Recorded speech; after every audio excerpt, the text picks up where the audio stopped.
আমি মৌমিতা দেবনাথ বলছি। কলমে সাইদুল মোল্লা।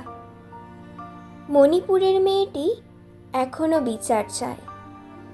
স্বপ্নদ্বীপ আজও বাড়ি ফেরেনি, সুবিচার পায়নি। খুনি দিব্যি বুক চিতিয়ে স্বাধীন দেশে ঘুরে বেড়ায়।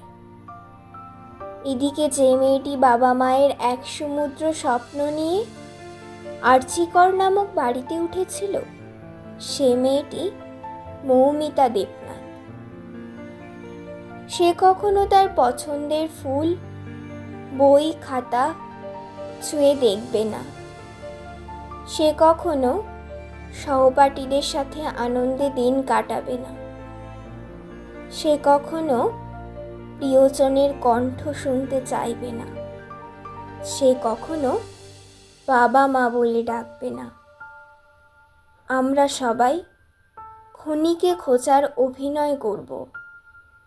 শহরের নামি দামি মুখ তালাবন্ধ হয়ে পড়ে থাকবে। সাধারণ জনগণ মুখে সেলোটেপ দিয়ে মোমবাতি মিছিল করবে।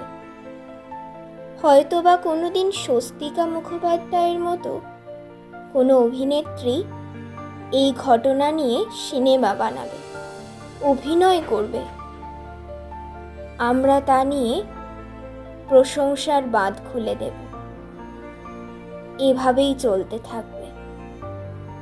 স্বৈরাচারীরাও গান লিখবে। মানুষ সংবিধান ছুঁয়ে মিথ্যা বলবে। পাবে না বিচার মণিপুরের মেয়েটি, স্বপ্নদ্বীপ, মৌমিতা দেবনাথ। তবুও আমরা স্বাধীন বলবো, স্বাধীন বলে চেঁচাবো।